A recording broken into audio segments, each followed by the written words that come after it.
Boss ಎಲ್ಲರಿಗೂ ನಮಸ್ಕಾರಗಳು. Welcome back to Sagar stories. ಮೊದಲನೇದಾಗಿ ಎಲ್ಲರಿಗೂ ಶುಭೋದಯ. ನಮ್ಮ RCB ಪೇಸಸ್ ರಿಲೇಟೆಡ್ ಅಪ್ಡೇಟು ಬರ್ತಾ ಇದೆ ಮಗ. ನಿನ್ನೆ ಜಾಶ್ ಹ್ಯಾಸಲ್ವುಡ್ ಬಂದ್ಬಿಟ್ಟು ಲ್ಯಾಂಡ್ ಆಗಿದ್ದು ಬೆಂಗಳೂರಲ್ಲಿ, ಎಲ್ಲರಿಗೂ ಗೊತ್ತಿರೋ ವಿಚಾರನೆ. ಇದು RCBನ ಅಫಿಷಿಯಲಿ ಕನ್ಫರ್ಮ್ ಮಾಡ್ತು. ಇನ್ಫ್ಯಾಕ್ಟ್ ಪೋಸ್ಟ್ ಮೇಲೆ ಪೋಸ್ಟು ಇವ್ರಿಗೆ ಕೊಟ್ಟಂಥ ಬಿಲ್ಡಪ್ ಬೇರೆ ಯಾರಿಗೂ ಕೂಡ, ಯಾವ RCB ಪ್ಲೇಯರ್ಗೂ ಕೂಡ ಕೊಟ್ಟಿಲ್ಲ. ಯಾಕಂದರೆ ಅಂಥ ಮಟ್ಟಿಗೆ ಒಂದೊಂದು ಚಿಕ್ಕ ಇನ್ಸ್ಟೆನ್ಸ್ನು ಕೂಡ ಒಂದು ಇಷ್ಟಿಷ್ಟು ಇಲ್ಲಿ ಬತ್ತವ್ರೆ ಅನ್ನೋ ಥರ ಅಪ್ಡೇಟ್ಗಳು ನಾವು ಹುಡುಕ್ತಾ ಇದ್ದಿದ್ದು. ಆ್ಯಂಡ್ RCB ಕೂಡ ಅದೇ ಥರ ಅಪ್ಡೇಟ್ ನಾವು ಮಾಡ್ತಾ ಇತ್ತು. Full heavy elevation, heavy buildup. ನೋಡಿ, ಟೂರ್ನಮೆಂಟ್ಗಿನ ಮುಂಚೆ ಸುಮಾರು ಜನ ಬಂದ್ಬಿಟ್ರು. ಅಂದರೆ ಸ್ಟಾರ್ಟಾಗಿನ ಆಲ್ಮೋಸ್ಟ್ ಒಂದು 2 ವಾರ 3 ವಾರ ಹಿಂದೆ ಎಲ್ಲ ಬಂದ್ಬಿಟ್ಟಿದ್ರು. ಸೊ ಅವ್ರಿಗೆಲ್ಲ ಬಿಲ್ಡಪ್ ಇಲ್ಲ. ಯಾರು ಬಂದಿರಲ್ವೋ, ಯಾರಿಗೆ ವೆಯ್ಟ್ ಮಾಡ್ತಿರ್ತೀವಲ್ಲ ಇವರಲ್ಲಿ ಅಂತ, ಸೊ ಅವ್ರಿಗೇ ಜಾಸ್ತಿ ಬಿಲ್ಡಪ್ ಜಾಸ್ತಿ. ಲೇಟಾಗಿ ಬರೋರ್ಗೇ ಬಿಲ್ಡಪ್ ಜಾಸ್ತಿ. ಬೇಗ ಬಂದವ್ರಿಗೆ ಅಂದರೆ ಅದು ರಿಯಲ್ ಲೈಫಲ್ಲೂ ಕೂಡ ನಾವು ಅಪ್ಲಿಕಬಲ್ ಮಾಡ್ಕೊಬೋದು. ಹತ್ರದಲ್ಲಿ ಇರೋರಿಗೆ, ತೀರಾ ಬೇಗ ಸಿಗೋರಿಗೆ ಬೆಲೆ ಇರೋದಿಲ್ಲ, ಲೇಟಾಗಿ ಸಿಗೋರಿಗೆ ಬೆಲೆ ಅನ್ನೋ ಥರ ಹೇಳ್ತಾರಲ್ಲ. ಆ್ಯಂಡ್ ಪರ್ಫಾರ್ಮೆನ್ಸ್ನು ಕೂಡ ಅದೇ ಥರ ಇದೆ. ಜಾಶ್ ಹ್ಯಾಸಲ್ವುಡ್ ರಿಲೇಟೆಡ್ ಅಪ್ಡೇಟ್ ಏನಮ್ಮ ಅಂತಂದರೆ, ಅವ್ರು ಪಟ್ ಅನ್ನಂಗೆ ಬಂದ್ಬಿಟ್ಟು ಮೊದಲನೇ ಮ್ಯಾಚ್ನೇ ಬಂದ್ಬಿಟ್ಟು ಅಲ್ಲಿ ಸನ್ರೈಸ್ ಹೈದರಾಬಾದ್ ಅಗೇನ್ಸ್ಟ್ ಇನಾಗರಲ್ ಮ್ಯಾಚಲ್ಲಿ ಆಡ್ಬಿಡ್ತಾರೆ ಅಂತ ಇಲ್ಲ. ಸೊ ಅವರು ಇವಾಗ ಬರ್ತಿರೋಂಥ ಅಪ್ಡೇಟ್ ಪ್ರಕಾರ 3 ಮ್ಯಾಚ್ನ, ಇನಿಷಿಯಲ್ 3 ಮ್ಯಾಚ್ನ ಮಿಸ್ ಮಾಡಿದಾರೆ ಅಂತ ಅಪ್ಡೇಟ್ ಇದೆ. ಹೋಪ್ಫುಲಿ ಅವರು 4ನೇ ಮ್ಯಾಚಿಂದ ಅವೈಲೇಬಲ್ ಆಗ್ತಾರೆ ಅಂತ ರಿಪೋರ್ಟ್ಸ್ ಹೇಳ್ತಾ ಇದೆ. ಅಂದರೆ first match against SRH, second match against CSK, ಆಮೇಲೆ RR ಅಗೇನ್ಸ್ಟ್ ಮ್ಯಾಚ್ ಇದೆ. ಸೊ ಈ 3 ಮ್ಯಾಚ್ಗಳನ್ನ ಮಿಸ್ ಮಾಡ್ಕೊತಾರೆ ಅಂತ ಅಪ್ಡೇಟ್ ಇದೆ. ಆ್ಯಂಡ್ 4ನೇ ಮ್ಯಾಚಿಂದ ರಿಟರ್ನ್ ಆಗ್ಬೋದು ಅಂತ ಕಾದು ನಾನು ಹೋಪ್ ಫಾರ್ ದ ಬೆಸ್ಟ್. ಅಷ್ಟೇ 4ನೇ ಮ್ಯಾಚಿಂದ ಅಟ್ಲೀಸ್ಟ್ ರಿಟರ್ನ್ ಆಗಲಿ ಅಂತ. ಒಟ್ಟಿನಲ್ಲಿ ಟೀಮಿಗೆ ಬಂದ್ಬಿಟ್ಟು ಜಾಯ್ನ್ ಆದ್ರ ಇವಾಗ ನಮಗೆ ಹೋಪ್ಸ್ ಇದೆ. ಇಲ್ಲ ಆಗಿರೋ ಜಾಶ್ ಹ್ಯಾಸಲ್ವುಡ್ ಪಕ್ಕ ಆಡ್ತಾರೆ ನಮ್ಮ RCBಗೆ ಅಂತ. ಅದೇ ಏನಾದ್ರು ಬಂದು ಲ್ಯಾಂಡ್ ಆಗಿರಲಿಲ್ಲ ಅಂತಂದರೆ, ಆಸ್ಟ್ರೇಲಿಯಾದಲ್ಲೇ ಇದ್ದಿತ್ತು ಅಂದರೆ ಯಾವಾಗ ಬರ್ತಾರೆ ಅನ್ನೋ ಕನ್ಫ್ಯೂಷನ್ ಇರೋದು. ಇವಾಗ ಬಂದವರೇ ಯಾವಾಗನ ಆಡ್ತಾರೆ ಅನ್ನೋ ಒಂದು ಕಾನ್ಫಿಡೆನ್ಸ್ ಇದೆ. ಪ್ಯಾಟ್ ಕಮಿನ್ಸ್ ಆಗಿರಲಿ, ಇವರೇ ಆಗಿರಲಿ. And Nuvan Tushar related update ಬರ್ತಾ ಇದೆ. ನೋಡಿ, ಇವಾಗ ಜಾಶ್ ಹ್ಯಾಸಲ್ವುಡ್ ಇಲ್ಲ. ಇನ್ಫ್ಯಾಕ್ಟ್ ಅವರು ಒಂದು ಸ್ವಲ್ಪ ಬ್ಯಾಕಪ್ ಕೊಟ್ಟಿದ್ರು. ಲಾಸ್ಟ್ ಸೀಸನ್ ನೋಡಿದ್ರು ಅಂತಂದರೆ ಇವರು ಆಬ್ಸೆನ್ಸಲ್ಲಿ ನುವಾನ್ ತುಷಾರ್ನೂ ಕೂಡ ಆಡಿದ್ರು. 1 ಮ್ಯಾಚನ್ನು ಆಡಿದ್ರು, 1 ಮ್ಯಾಚೋ 2 ಮ್ಯಾಚೋ ಆಡಿದ್ರು.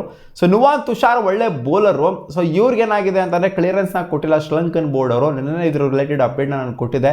ಸೊ ಕ್ಲಾರಿಫಿಕೇಶನ್ ಕೊಡಬೇಕು ಇದ್ರ ರಿಲೇಟೆಡ್ ಅಂತ ಅಂದರೆ, ಒಂದು ಬೆಂಚ್ ಮಾರ್ಕ್ನ ಸೆಟ್ ಮಾಡಿದಾರಂತೆ. ಅಂದರೆ ಇವಾಗ ಇಂಡಿಯನ್ ಟೀಮು ಯಾವ ರೀತಿ ಯೋಯೋ ಟೆಸ್ಟ್, ಆ ಟೆಸ್ಟ್, ಈ ಟೆಸ್ಟ್ ಎಲ್ಲ ತೊಗೊಂಬಂದಿತ್ತು ಈ ಹಿಂದೆ. ಸೊ ಅದೇ ರೀತಿ ಇವರು ಕೂಡ ಕೆಲವೊಂದು ಟೆಸ್ಟ್ಗಳನ್ನ ತೊಗೊಂಬಂದಿದ್ದಾರಂತೆ. ಸೊ ಆ ಒಂದು ಬೆಂಚ್ ಮಾರ್ಕ್ನ ಇವರು ಮೀಟ್ ಮಾಡೋದಕ್ಕೆ ಆಗಿಲ್ವಂತೆ. ಸೊ ಆ ಕಾರಣದಿಂದ ಇವರು ಫಿಟ್ ಇಲ್ಲ ಅಂತ, ಅಂದರೆ ಇವ್ರಿಗೇನೋ ಇಂಜುರಿ ಆಗಿಬಿಡಿದೆ ಅಂತಲ್ಲ, ಇಂಜುರಿ ಆಗಿಲ್ಲ ಅಲ್ಲಿ ನುವಾನ್ ತುಷಾರಾಗೆ. ಇವರು ಜಸ್ಟ್ ಫಿಟ್ನೆಸ್ನ ಕ್ಲಿಯರ್ ಮಾಡಿಲ್ವಂತೆ. ಸೊ ಈಗ ಬರ್ತಿರೋಂಥ ಅಪ್ಡೇಟ್ ಪ್ರಕಾರ ನೋಡ್ತು ಅಂತ ಅಂದರೆ, ಶ್ರೀಲಂಕನ್ ರಿಪೋರ್ಟಿಂಗ್ ಸೈಟ್ಸ್ಗಳನ್ನ ರಿಪೋರ್ಟ್ ಮಾಡಿದ್ದಾವೆ. ಸೊ ಇವತ್ತು ಅವ್ರಿಗೆ ಕೊಲಂಬೋದಲ್ಲಿ ಒಂದು ಫಿಟ್ನೆಸ್ ಟೆಸ್ಟ್ ಇರುತ್ತಂತೆ. ಸೊ ಏನು ಇವ್ರಿಗೆ ಕಳ್ಸೋದೇ ಇಲ್ಲ ಅಂತ ಅಲ್ಲ. ಸೊ ಇವ್ರು IPLಗೆ ಬರೋವಂಥ ಚಾನ್ಸಸ್ಸು ತುಂಬಾ ಇದೆ. ಸೊ ಇಲ್ಲಿ ಸೀನಿಯರ್ ಆಗಿದೆ ಅಂದರೆ ಅವ್ರಿಗೆ ಇಂಜುರಿ ಆಗಿಲ್ಲ, ಅವ್ರು ಜಸ್ಟ್ ಫಿಟ್ನೆಸ್ ಟೆಸ್ಟ್ನ ಕ್ಲಿಯರ್ ಮಾಡಿಲ್ಲ ಅಷ್ಟೇ. ಸೊ 2 ಕಿಲೋಮೀಟರ್ನ ಒಂದು ರನ್ನಿಂಗ್ ಫಿಟ್ನೆಸ್ ಟೆಸ್ಟ್ ಇರುತ್ತೆ ಅಂತ ಇವಾಗ ಅಪ್ಡೇಟ್ ಬಂದಿದೆ. ಸೊ ಅದನ್ನು ಇವತ್ತು ಅವರು ಸ್ವಲ್ಪ ಪಾಸ್ ಮಾಡಿದ್ರು ಅಂತಂದರೆ ಖಂಡಿತ ಅವ್ರಿಗೆ ಕ್ಲಿಯರೆನ್ಸ್ನ ಕೊಡ್ತಾರೆ. ಅಲ್ಲೇನು ಬೇಕು ಅಂತ ಅವರು ಹಿಡಿದಿಟ್ಕೊಂಡಿಲ್ಲ. ಸೊ ಶ್ರೀಲಂಕನ್ ಕ್ರಿಕೆಟು ಏನೋ ಒಂದು ಸ್ವಲ್ಪ ಡೆವಲಪ್ ಮಾಡಬೇಕು, ಪ್ಲೇಯರ್ಸ್ಗಳಲ್ಲಿ ಫಿಟ್ನೆಸ್ನ ಕೂಡ ಡೆವಲಪ್ ಮಾಡಬೇಕು ಅನ್ನೋ ಒಂದು ನಿಟ್ಟಿನಲ್ಲಿದ್ದಾರೆ. ಅದಕ್ಕೋಸ್ಕರ ಈ ಒಂದು ಸ್ಪೆಷಲ್ ರೀತಿಯ ಫಿಟ್ನೆಸ್ ಟೆಸ್ಟ್ನ, ಅಂದರೆ ಏನು ಗುರು ನನ್ನ ಮಕ್ಕಳು ಚಿಲ್ಲರ ನನ್ನ ಮಕ್ಕಳ ಅದೇನು ಶ್ರೀಲಂಕಾಗೆ ಆಡೋದಕ್ಕೋಸ್ಕರ ಫಿಟ್ನೆಸ್ ಟೆಸ್ಟ್ ಕೇಳ್ತಾ ಇರೋದಲ್ಲಿ, ಹೋಗ್ಬಿಟ್ಟು ಈಚೆ ಆಡೋದಕ್ಕೆ ತಾನೇ ಅಲ್ಲಿ ಬೇರೆ ದೇಶದಲ್ಲಿ ಹೋಗ್ಬಿಟ್ಟು ಲೀಗ್ ಆಡೋದಕ್ಕೆ ಇವ್ರು ಇಲ್ಲೇನಕ್ಕೆ ಫಿಟ್ನೆಸ್ ಟೆಸ್ಟ್ನ ಕ್ಲಿಯರ್ ಮಾಡ್ಬಿಟ್ಟು ಕಳಿಸ್ಬೇಕಲ್ಲಿ.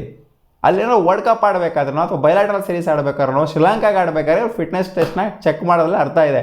ಇಲ್ಲಿ ಈಚೆ ಕಡೆ ಕಳಿಸ್ಬೇಕಾದ್ರೆ ಏನಕ್ಕೆ ಗುರು, ಏನು RCB ಏನಾದ್ರು ಅಲ್ಲಿ ಕಾಂಟ್ರಾಕ್ಟ್ ತಗೊಂಡ್ಬಿಟ್ಟಿದೆ ಶ್ರೀಲಂಕನ್ ಟೀಮ್ದು, ಶ್ರೀಲಂಕನ್ ಕ್ರಿಕೆಟ್ದು ಏನಾದ್ರು ಪಾರ್ಟ್ನರ್ಸ್ ಆಗೋಗ್ಬಿಟ್ಟಿದಾರಾ, ಅಲ್ಲೇ ಟೆಸ್ಟ್ ಮಾಡ್ಬಿಟ್ಟು ಕಳಿಸ್ತಾ ಇದ್ರಲ್ಲ, ಏನಿದು ಅರ್ಥವೇ ಆಗ್ತಿರಲ್ಲ ಕೇಸು ಅಂತ ಖಂಡಿತ ಅನಿಸುತ್ತೆ. ಏನಕ್ಕೆ ಕ್ಲಿಯರೆನ್ಸ್ ಕೊಡ್ತಾ ಇಲ್ಲ ಅಂತ. ಬಟ್ ಅವರ ಪ್ಲೇಯರು ಪರ್ಫೆಕ್ಟ್ಲಿ ಫಿಟ್ ಇದ್ರೆ ಮಾತ್ರ ಕಳಿಸ್ತಾ ಇದ್ದಾರೆ. ನೋಡಿ, ಇವಾಗ ಪ್ಯಾಟ್ ಕಮಿನ್ಸ್ ಆಗಿರಲಿ, ಜಾಶ್ ಹ್ಯಾಸಲ್ವುಡ್ ಆಗಿರಲಿ, ಆ ಕಡೆಯಿಂದ ಕ್ರಿಕೆಟ್ ಆಸ್ಟ್ರೇಲಿಯಾದವರು ಸಿಕ್ಕಾಪಟ್ಟೆ ಯೋಚನೆ ಮಾಡಿಬಿಟ್ಟು ಕಳಿಸಿರೋದು. ಯಾಕಂದರೆ ಅವ್ರು ಸಿಕ್ಕಾಪಟ್ಟೆ ಇಂಪಾರ್ಟೆಂಟು. ಈ ಕಡೆ ನುವಾನ್ ತುಷಾರ ಕೂಡ ಸಿಕ್ಕಾಪಟ್ಟೆ ಇಂಪಾರ್ಟೆಂಟು ಶ್ರೀಲಂಕನ್ ಟೀಮ್ಗೆ ಹೆಂಗೆ ನೋಡೋಗೋಯ್ತು ಅಂದರೆ.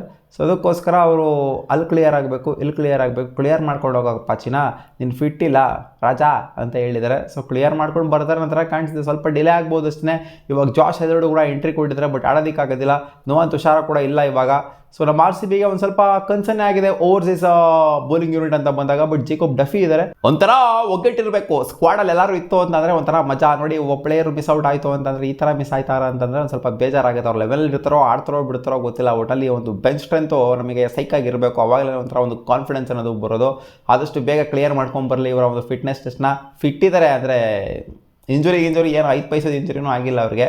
ಬಟ್ ಅವ್ರಿಗೇನೋ ರನ್ನಿಂಗಲ್ಲಿ ಸ್ವಲ್ಪ ಪ್ರಾಬ್ಲಮ್ ಆಗಿದೆ, ಸ್ವಲ್ಪ ಲೇಟಾಗಿ ಓಡಿರ್ಬೋದು. ಅಷ್ಟಕ್ಕೋಸ್ಕರ ಇವರು ಹಿಡಿದಿಟ್ಕೊಂಡಿದ್ದಾರೆ, ಬೇಗ ಓಡಬೇಕು ಗುರು ನೀನು ಅಂತ ಓಡಿಸ್ತಾರೆ. ಆಮೇಲೆ ಶ್ರೀಲಂಕಾಯಿಂದ ಬೆಂಗಳೂರಿಗೆ ಮತ್ತೆ ಸಿಗುವ ಮುಂದಿನ ನೋಡಿದ್ಲಿ.